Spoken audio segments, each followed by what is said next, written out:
오늘 우리에게 주시는 하나님 말씀은 요한복음 8장 1절부터 11절까지 말씀입니다. 신약성경 157면 요한복음 8장 1절부터 11절까지 말씀입니다. 이 계시의 말씀을 제가 받들어 읽어드릴 때 살아계신 주님의 음성 들으실 수 있기를 바랍니다.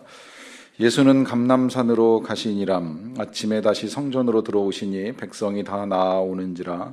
앉으사 그들을 가르치시더니 서기관들과 바리새인들이 음행 중에 잡힌 여자를 끌고 와서 가운데 세우고 예수께 말하되, 선생이여, 이 여자가 간음하다가 현장에서 잡혔나이다.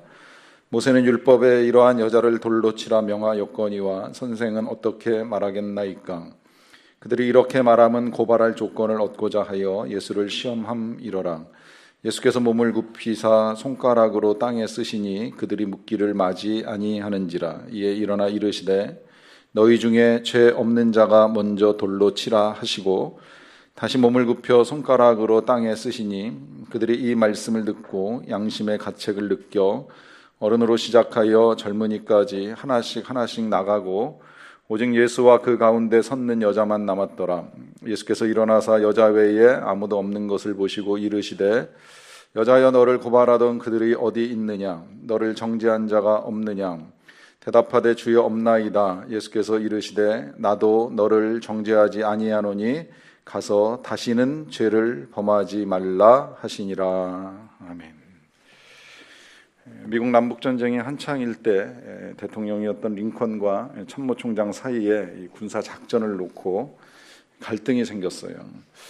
서로 다른 의견을 가지고 작전을 이야기하다가 링컨이 고집스럽게 링컨의 작전대로 전쟁을 치루었는데 그 전투에서 패하고 생각보다 많은 희생자가 생겼습니다. 잘못을 인정한 링컨이 미안한 마음에 쪽지에다가 메모를 해서 참모총장에게 비서를 통해 이제 보냈어요. 그 쪽지의 내용은 단순했습니다. I am sorry 한마디 써서 미안하다는 뜻을 전달을 한 거예요. 그런데 그 비서가 전해주는 메모를 받아든 이 참모총장이 메모를 받자마자 보인 반응은 이것이었습니다. 이 멍청한 녀석 같으니라고. 이 반응을 보인 것을 보고 이제 비서가 돌아왔을 때 대통령이 물었어요. 링컨이 질문합니다. 총장이 뭐라고 하더냐? 비서가 직접 전하기가 쉽지 않죠. 머뭇거립니다. 그냥 뭐라고 이야기했는지 솔직하게 좀 이야기해봐라 그랬더니 이 주저하던 비서가 그 참모총장이 했던 말을 이제 그대로 전달을 했습니다.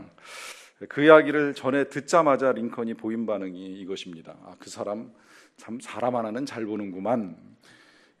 이런 링컨의 반응이 오늘날까지 우리에게 전해지는 이유는 분명하리라고 생각을 합니다. 그것은 그런 이야기를 전해 들었을 때 아무도 그 링컨 같은 반응을 보일 수 있는 사람이 없다는 거죠. 그런 반응 보이는 거 쉽지 않습니다. 설사 우리가 그 사실을 알고 있다 할지라도, 내가 멍청하다는 사실을 알고 있다고 할지라도 누군가가 나를 향해서 이 멍청한 녀석아 그러면 그런 말을 마음 편하게 듣고 인정하는 것이 어렵습니다.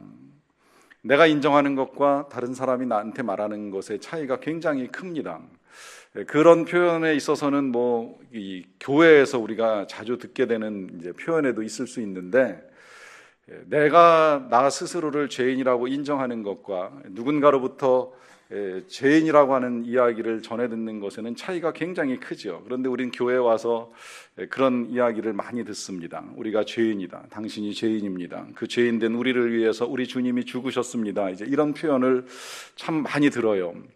불편하지만 이제 이런 표현을 우리가 듣게 되는 이유 중에는 그것이 사실은 주님을 만나는 데 있어서 굉장히 중요한 일이 되기 때문입니다. 오늘 이 말씀의 제목처럼 죄 지을 때 만나는 예수님이라 이렇게 표현하는데, 우리가 죄인이라는 사실을 인정하지 아니하면 실상 주님 만나는 거 정말 어렵습니다. 왜냐하면 주님이 우리에게 오신 이유가 죄 때문이거든요. 죄 때문에 하나님이 아들을 보내셨고, 아들인 예수님은 우리 죄를 용서하기 위하여 이 땅에 오셨고, 오셔서 십자가를 지신 이 사건이 복음인데, 출발점인 우리가 죄인이라는 사실부터 인정하지 않으면 오셨는지, 왜 오셨는지, 오셔서 뭘 하셨는지, 그게 무슨 의미가 있는지 절대 나하고 연결시킬 수 없기 때문에 아무리 들어도 믿을 수 없고 믿지 못하면 멸망할 수밖에 없는 인생이 되는 겁니다. 이제 그래서 죄인이라는 사실을 우리가 인정할 수밖에 없는데 성경은 그걸 계속 우리에게 알려줘요. 모든 사람이 죄를 범하였다. 의인은 없나니 하나도 없다. 죄를 범해서 하나님의 영광에 이르지 못한다. 여기 예외가 없어요. 예수님도 어느 청년이 찾아와서 선한 선생님이요 라고 말씀하셨을 때 예수님 자신도 사실은 예수님은 죄가 없어요. 완벽한 의인이신데 그 예수님에게 선한 선생님이라고 호칭을 썼을 때의 예수님의 첫 번째 반응, 어찌하여 나를 선하다 하느냐? 선한 이는 한 분뿐이시다. 하나님뿐이시다라고 말씀하시면서 그 누구도 선하지 않다는 사실을 예수님이 알리고 싶어 하셨습니다. 여기서부터 우리가 예수님을 만날 수 있기 때문에 이제 이와 같은 사실을 반복적으로 전할 수밖에 없는데요.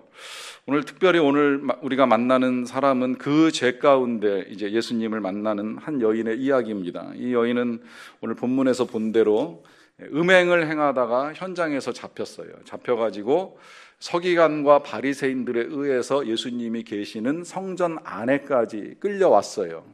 끌려온 이유에 대해서도 성경이 설명을 해줘요. 그것은 고발할 조건을 얻기 위한 것이다 라고 말씀을 합니다. 근데 여기서 이 고발할 조건이라고 하는 것이 여인을 고발하는 것이 아니라 예수님을 고발할 조건을 얻기 위한 거예요.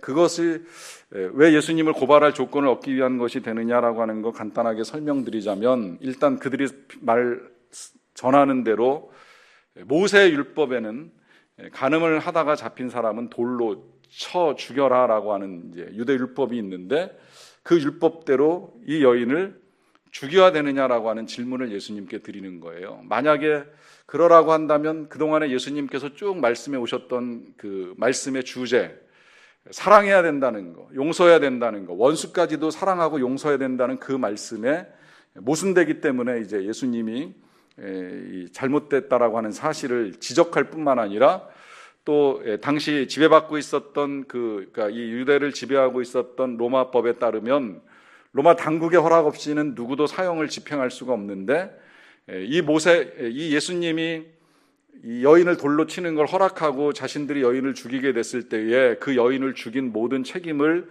예수님께 물어서 예수님을 고발할 수 있는 이제 조건을 얻고자 예수님께 질문을 하는 거예요. 자, 그들의 의도가 어떠했든지 간에 일단 여기 이 상황 속에서 우리가 제일 먼저 확인하게 되는 건 어떤 이유로든 죄의 결과는 굉장히 비참하다는 거예요. 죄의 결과는 참혹합니다. 사실 성경에서 표현하는 그대로 전하자면 죄의 삭은 사망입니다. 근데 이 사망이라고 하는 것이 참 힘든 거잖아요. 누구도 사망을 쉽게 받아들이는 사람은 없습니다. 사망은 늘 우리를 힘들게 합니다. 사망이 두려워서 조금이라도 더 살기 위해서 인류는 의학과 과학을 발전시키면서 여기까지 이르렀습니다. 이 사망이 우리에게 어느 순간 임박하게 다가오면 이 일이 우리에게 가져다주는 두려움이 굉장히 크게 작용을 하게 되는데, 이게 죄의 삭시라는 거예요. 그럴 만큼 죄는 비참합니다. 꼭 우리가 후일에 겪게 될 이 사망이라고 하는 것이 아니라고 할지라도 언제나 죄는 궁극적으로는 비참한 결과를 가져옵니다. 그래서 갖고 있던 걸 빼앗기기도 하고 감옥에 갇히기도 하고 때로는 사람들로 하여금 수치나 모욕을 당하는 일을 겪게 됩니다. 그런데 문제는 죄가 그와 같이 비참한 결과를 드러내기 전까지 그 누구도 죄를 그렇게 생각하지 않는다는 거예요. 왜냐하면 죄는 언제나 달콤하게 혹은 아름답게 포장되어서 우리에게 다가오기 때문입니다. 죄가 그 실체를 처음부터 드러내지 않습니다. 혹 그 실체를 드러내서 지금 제가 말씀드린 대로 결과는 비참합니다, 참혹합니다, 고통스럽습니다라고 아무리 전달해도 우리가 거기까지 생각을 안 합니다. 그리고 죄가 처음에 보여주는 그 달콤함 내지는 아름다움에 빠져서 그 죄에 손을 대고 죄를 즐기는 일을 하게 됩니다. 이 여인이 그랬어요. 이렇게 될 줄 알았을까요? 이 여인이 이 죄의 현장에서 붙잡혀서 여기까지 오게 될 줄을 알고 그 죄에 손을 댔을까요? 절대 아니죠. 누군가가 어떤 말로든 어떤 행동으로든 어떤 선물로든 유혹하며 이 음행을 유도했기에 거기에 속아서 죄를 짓다가 이런 비참한 결과에 직면하게 된 것입니다. 이게 처음에 우리에게 죄가 들어올 때 나타났던 현상하고 똑같아요. 언제나 죄는 똑같습니다. 처음에 죄가 우리에게 들어올 때의 사건을 아시지요. 하나님이 선악을 알게 하는 나무를 먹지 말라 하셨어요. 그런데 사단은 교묘하게, 달콤하게, 또 아름답게 포장해서 이렇게 유혹하지요. 한번 먹어봐라. 너희 눈이 밝아질 것이다. 그리고 너희가 하나님같이 될 것이다. 만물을 다스리는 권세를 사람에게 하나님이 주셨는데 유일하게 하나님만 우리가 다스릴 수 없잖아요. 그런데 우리가 하나님같이 된다면 이보다 더 기가 막힌 일이 있을까? 달콤하게 찾아온 그 유혹을 이기지 못하고 선악과에 손을 댄 그 죄의 결과는 생각보다 참혹합니다. 일단 하나님이 두려워졌죠. 그리고 사망이 찾아왔고요. 또 그 친밀했던 부부의 관계가 깨져나갑니다.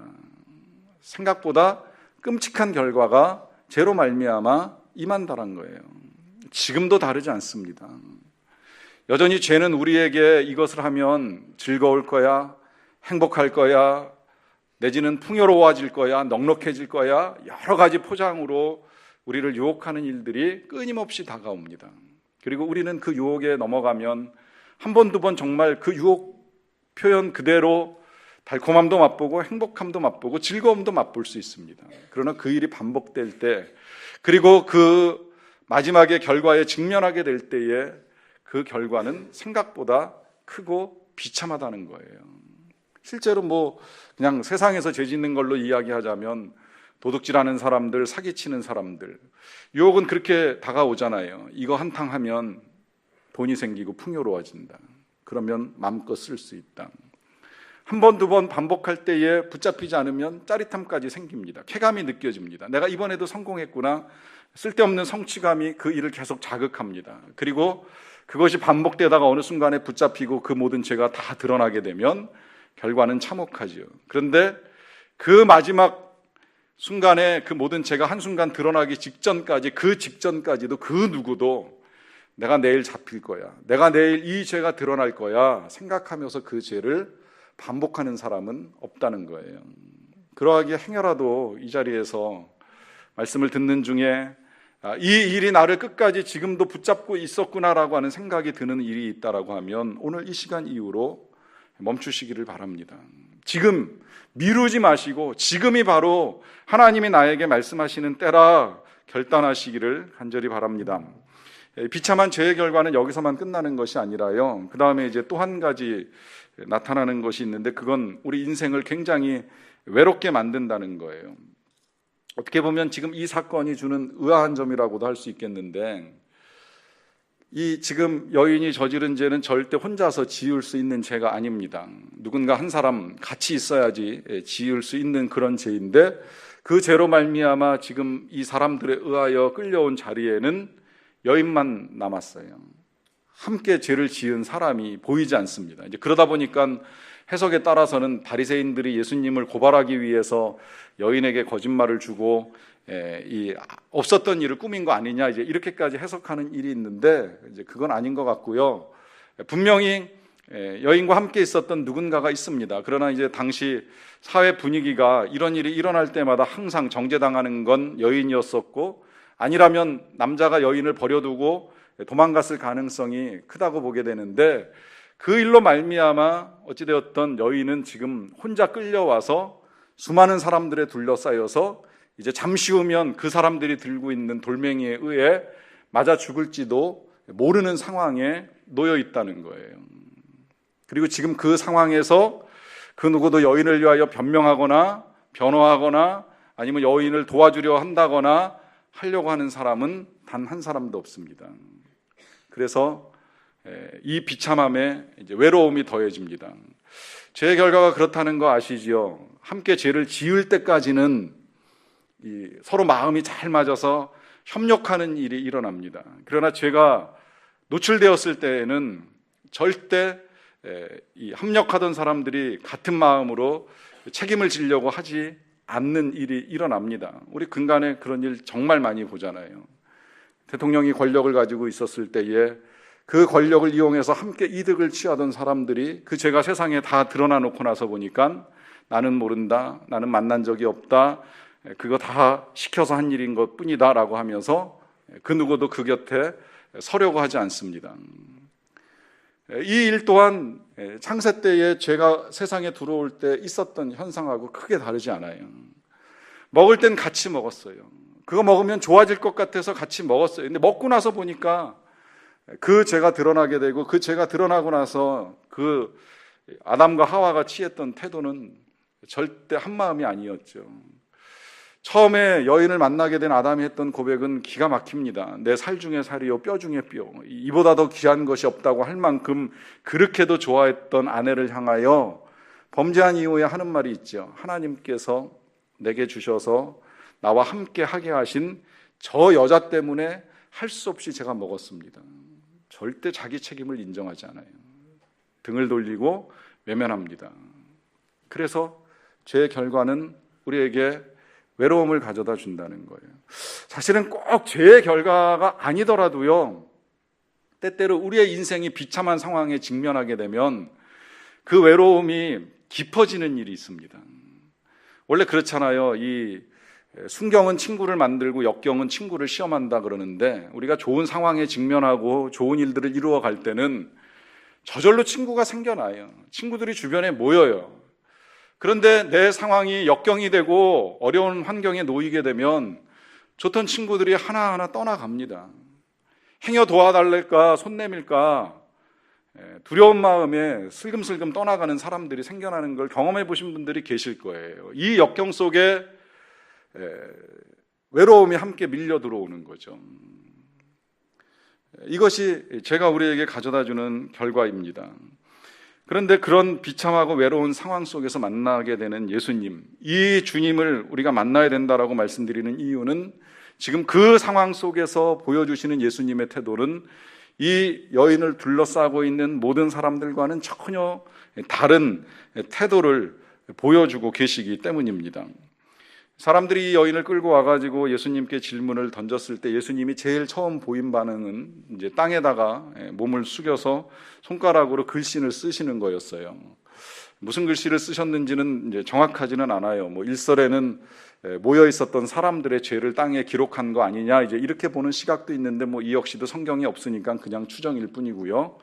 어쨌든 글씨를 쓰시다가 한순간 예수님이 고개를 들어서 딱 한 말씀을 하시지요.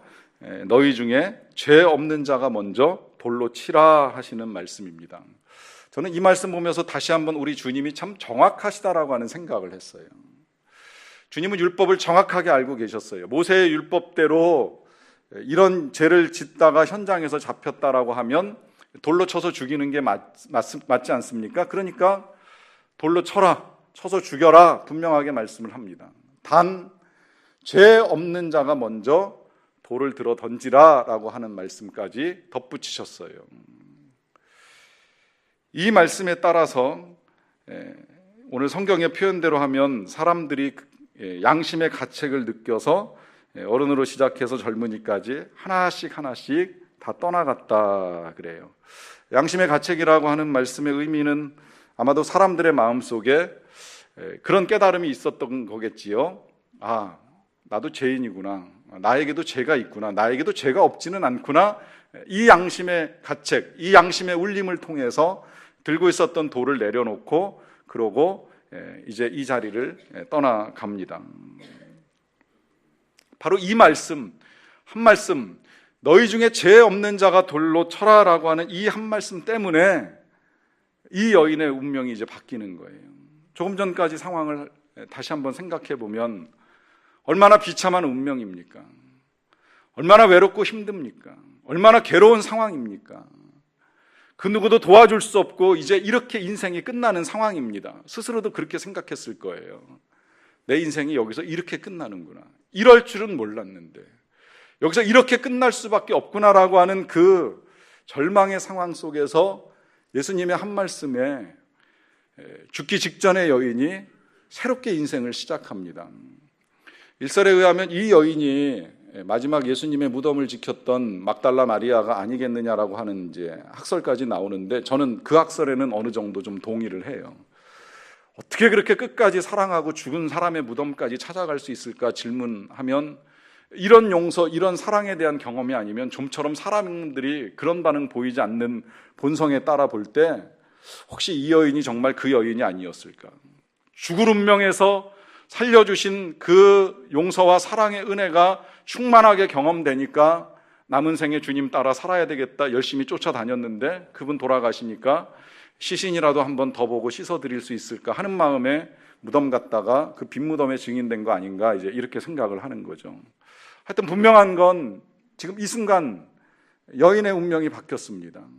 죄인으로 돌맞아 죽을 수 있는 그 비참하고 외로운 상황에서 자신을 위하여 변호해 주는 사람을 만났고 용서를 선언해 주는 주님을 만났고 그 주님 때문에 다시 인생을 시작할 수 있는 기회를 예수님을 통해서 얻게 된 거예요. 이것이 우리가 주님을 만나야 되는 중요한 이유입니다. 그런 만남을 이룬 사람 중에 그 예수님 십자가 달려 돌아가실 때에 옆에 달린 강도가 그렇잖아요. 죽기 전에 딱 한마디 했어요. 예수님께, 당신의 나라에 임하실 때 나를 좀 기억해 주십시오. 한 말씀 드렸는데 예수님이 그 고백 그대로 네가 오늘 나와 함께 낙원에 있으리라 선포해 주셨죠. 생각해 보면 죄인으로 평생을 사는 거예요. 그리고 그 죄의 결과로 이제 그도 옆에서 십자가에 달려 똑같이 죽어갑니다. 그런 죄인을 향해서 예수님이 선포해 주셨어요. 네가 나와 함께 낙원에 있으리라. 그러니까 이 말은 지금 죄 때문에 죽는 인생이 예수님을 만나면서 영원히 새 생명을 가지고 살아가는 인생으로 변화가 일어나는 거예요. 참 기가 막힌 변화지요. 지금까지 죄인으로 살았지만 예수님을 만나면서 영원한 생명을 가지고 영원한 낙원에서 살 수 있는 이 은혜가 예수님을 만나는 자리에서 이루어지는 겁니다. 그래서 우리가 죄 가운데 주님을 만나야 된다라고 하는 것이 여기에 있습니다. 주님이 우리에게 생명 주시기를 원하십니다.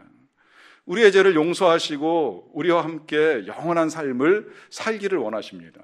그런데 문제는 죄를 지으면 주님이 우리를 떠나시는 게 아니라요, 실은 우리가 주님을 떠나요. 죄를 지으면 주님이 우리를 버리시는 것 같지만 실은 우리가 주님을 버리는 게 아니라, 주님이 우리를 버리시는 게 아니라 우리가 주님을 버리는 일이 일어납니다. 사실 그것도 창세 때 일어난 현상 중에 한 가지인데, 아담과 하와가 선악을 알게 하는 나무의 열매를 먹었잖아요. 죄를 지었어요. 죄 지은 걸 깨달았어요. 그러면 하나님께 나가야 돼요. 나가서 용서를 구해야 돼요. 제가 먹지 말라는 걸 먹었습니다. 잘못했습니다. 해야 되는데 사람들이 그렇게 반응 못합니다. 그리고 나무 뒤에 숨습니다. 오히려 하나님이 찾아오시죠. 아담아 네가 어디 있느냐 물으시면서 하나님이 찾아 나서셨어요. 왜 그럴까요? 하나님은 죄 때문에 하나님과 우리와의 관계가 깨어지는 걸 절대 원하지 않으십니다. 그렇다고 죄를 좋아하시진 않아요. 죄는 끔찍하게도 싫어하세요. 그러다 보니까 죄의 삭스로 사망을 두신 것인데, 그렇다고 할지라도 죄 때문에 우리와의 관계가 깨지는 걸 절대 원하진 않습니다. 그걸 원하지 않으시니까 독생자를 보내주신 거예요. 죄를 지었을지라도, 우리가 죄인일지라도 하나님과의 관계 회복을 위해서 아들을 주실 만큼 우리와의 관계를 화목하게 하기를 원하시는 하나님이십니다.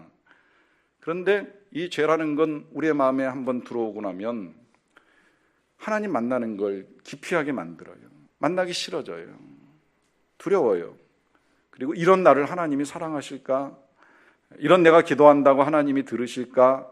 하는 우리 스스로의 자책과 정죄로 인하여서 하나님을 떠나가게 만듭니다. 이건 하나님이 원하시는 것이 절대 아닙니다. 여러분 혹시라도 죄를 짓고 난 다음에 하나님으로부터 내가 멀어지는 것 같은 마음, 또 버림받은 것 같은 마음이 있으면 그 순간에 생각을 좀 바꾸셔야 돼요. 그럴지라도 하나님이 나를 버리시거나 사랑하지 않는 분이 아니라는 믿음을 가지실 필요가 있습니다. 이걸 우리가 신년 특별 새벽 기도회 때는 송인설 목사님이 기가 막히게 정리를 잘해 주셨어요. 우리가 죄를 지을지라도 죄는 우리가 아니다. 그러니까 죄와 우리를 잘 분리시켜 주셨잖아요. 우리가 죄를 지을지라도 그 죄가 나는 아니다. 전 그 말씀 되게 가슴에 남고 기억이 되는 말씀인데, 죄를 안 지을 수는 없으니까 죄 짓는 일이 일어나면 정말 그것 때문에 마치 우리가 하나님께로부터 버림받은 것 같은 느낌이 드는 일이 있는데, 이게 실은 이제 사단이 우리에게 주는 마음입니다. 너 같은 사람이 하나님 앞에 나갈 수 있느냐? 하나님의 일을 할 수 있느냐? 네가 그렇지 뭐 하는 이런 식의 메시지를 통해서 더 우리가 하나님과 멀어지기를 원하는 건 사단의 뜻이지 절대 하나님의 뜻이 아니라는 거예요. 하나님의 뜻은 죄인일지라도 네가 어디 있느냐 물어보시면서 다시 찾으시고 부르셔서 하나님께 나아오기를 원하고 계신다는 겁니다. 이 사건을 잘 들여다보면요, 여인이 예수님께 용서를 구한 내용이 없어요. 그래도 강도는 마지막에 자기 잘못을 아니까 당신의 나라에 임할 때 나를 기억해달라 하는 요청을 드리는데, 여인은 예수님께 살려달라, 도와달라, 내가 잘못했다, 어떤 고백도 없어요. 그런데 오늘 예수님이 사람들 다 떠나고 난 다음에 뭐라고 말씀하시냐면, 너를 정죄하던 사람들이 어디 있느냐 물어보시고 나서 여자가 아무도 없다 그러니까 11절에 예수님이 이렇게 말씀하시는 거예요. 대답하되 주여 없나이다 하니 예수께서 이르시되 나도 너를 정죄하지 아니한다 그래요. 정죄하지 않는다는 이 말씀은 용서하신다는 말씀이잖아요. 그러니까 여인이 용서를 구하기도 전에 예수님은 이미 용서하셨다는 거예요. 사실 이것이 틀림이 없는 건 이미 십자가를 통해서 드러난 사랑으로서도 충분히 증명이 됩니다. 우리가 용서를 구해서 하나님이 용서하기로 결정하고 아들 예수님을 통해 십자가를 지게 하신 것이 절대 아니잖아요. 우리가 그걸 요청하기도 전에 먼저 하나님이 용서를 결정하고 십자가로 우리의 죄를 대속하신 거예요. 그걸 우리가 믿음으로 받아들이느냐 안 받아들이느냐의 문제만 남아있는 것이지, 하나님은 이미 아들을 이 세상에 보내실 때부터 우리를 용서하기로 결정하고 그 일을 진행하신 것이라는 의미입니다. 그래서 예수님이 말씀하시는 거예요. 나도 너를 정죄하지 않는다. 여러분, 이 말씀을 우리가 주일마다 듣습니다. 주일마다 우리가 참회의 기도를 주님께 드리고 나면 이제 사제 선언으로 제가 대신 선언해 드리는 하나님의 말씀이 그 말씀이죠. 그런즉 누구든지 그리스도 안에 있는 자에게는 결코 정죄함이 없느니라. 자, 정죄함이 없다. 더 이상 죄로 인하여 우리가 비판을 받거나 책임을 감당할 필요 없다는 걸 이제 예수님이 우리에게 알려주셨기 때문에 그런 선포를 우리가 듣는 겁니다. 그렇지만 이 선포가 그렇다고 해서 죄책감 이제 벗어났으니까 나가서 또 마음대로 죄를 지라 하시는 그 말씀이 아닌 건 다 이해하시리라고 생각을 해요. 왜 그런데 예수님이 그리스도 안에 있는 자에게 결코 정죄함이 없다는 말씀을 하실까요? 예수님 안에서 십자가를 통하여 우리의 죄가 다 용서됐다는 걸 다시 일깨워 주시는 거예요. 그러니까 주님이 우리를 정죄하시지 않는 건 틀림이 없습니다. 주님이 이 여인도 정죄하지 않고 이제 보내십니다. 다만 한 가지 떠나기 전에 분명하게 당부하시는 것이 있죠. 그 말씀이 나도 너를 정죄하지 아니하노니 하시고 나서 하시는 말씀에 붙어 있습니다. 가서 다시는 죄를 범하지 말라. 자, 여기까지가 이제 주님이 오늘 죄 지을 때 우리가 주님을 만날 때 우리에게 부탁하시는 말씀입니다. 가서 다시는 죄를 짓지 말라. 지금까지 있었던 모든 것들을 다 용서해 주실 터이니 이후에 그 용서받은 자의 삶은 다시 죄 짓지 않고 살아가는 삶이라 말씀하십니다. 이 말씀은 정말 중요해요. 우리가 앞서 5장에서 38년 된 병자를 고쳐주시는 사건을 통해 예수님을 만났는데, 그 사건 맨 끝자락에 보시게 되면 그 사람이 몸이 건강하게 된 다음에 예수님을 다시 만나는 일이 한 번 있어요. 근데 그 만났을 때 예수님이 그런 부탁을 하십니다. 더 이상 나쁜 것이 생기지 않도록 다시는 죄를 범하지 말라 하는 부탁을 하시는 거예요. 그러니까 무슨 죄 때문에 그 사람이 38년 동안 병들어 고생을 했는지는 모르지만 고쳐주신 예수님이 부탁하시는 건 다시 죄 짓지 말라는 겁니다. 여기에 주님이 우리를 정죄하지 않으시는 이유, 우리를 용서하시는 이유가 있어요. 그건 그 용서와 사랑을 알면 다시는 죄의 종노릇 하지 말라는 거예요. 죄의 종노릇 하지 말고 하나님의 자녀로 살아가라는 거예요. 죄에 매여 살아가는 그런 인생이 아니라 하나님의 자녀다운 거룩한 인생을 살도록 정죄하지 않으신다는 겁니다. 그럼 이제 문제는 어떻게 그렇게 살 수 있느냐라고 하는 질문이 한 가지가 더 남습니다. 왜냐하면 우리가 용서도 알고 십자가도 알고 사랑도 알고 다 아는데 죄 안 짓고 살아가는 거 굉장히 어렵거든요. 정말 요새 같은 세상에 주님같이 사랑하며 살아가는 거 쉽지 않거든요. 주님이 분명히 이 죄 없는 자가 돌로 먼저 쳐라 말씀하셨지만 돌 들고 싶은 그런 상황에 직면할 때도 많거든요.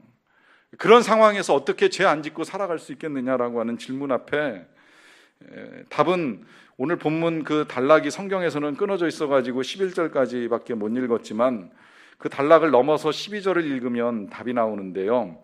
12절 말씀을 제가 받들어 읽어드리겠습니다. 예수께서 또 말씀하여 이르시되 나는 세상의 빛이니 나를 따르는 자는 어둠에 다니지 아니하고 생명의 빛을 얻으리라 그래요. 여기 예수님이 덧붙여 하신 말씀이에요. 나를 따르라. 나를 따르면 어둠에 다니지 않고 생명의 빛 얻으리라. 세상의 빛 나를 따르라. 여러분 이것밖에 방법이 없어요. 우리의 결단, 우리의 생각, 우리의 결심으로 벗어나는 거 굉장히 어렵습니다. 경험해 보신 분들 많으시리라고 생각을 합니다. 하지 말아야지, 멈춰야지, 이건 아니지 스스로 자책하며 아니하려고 했었던 그 많은 것들 잘 안 되잖아요. 쉽지 않잖아요. 그 일에 주님이 오늘 우리에게 답을 분명하게 주십니다. 나를 따르라. 나와 함께 가자. 혼자 하려고 하지 말고 함께 가면 된다. 함께 가면 어둠에 다니지 않고 죄에 빠지지 않고 죄의 유혹에 걸려 넘어지지 않고 생명의 빛, 세상의 빛 얻고 그 빛 가운데 걸어갈 수 있으리라고 분명히 말씀하십니다. 주님을 따라가시기 바랍니다. 오직 주님과 함께 살아갈 수 있는 저와 여러분들이 다 되시기를 간절히 축원합니다. 같이 잠깐 기도하겠습니다.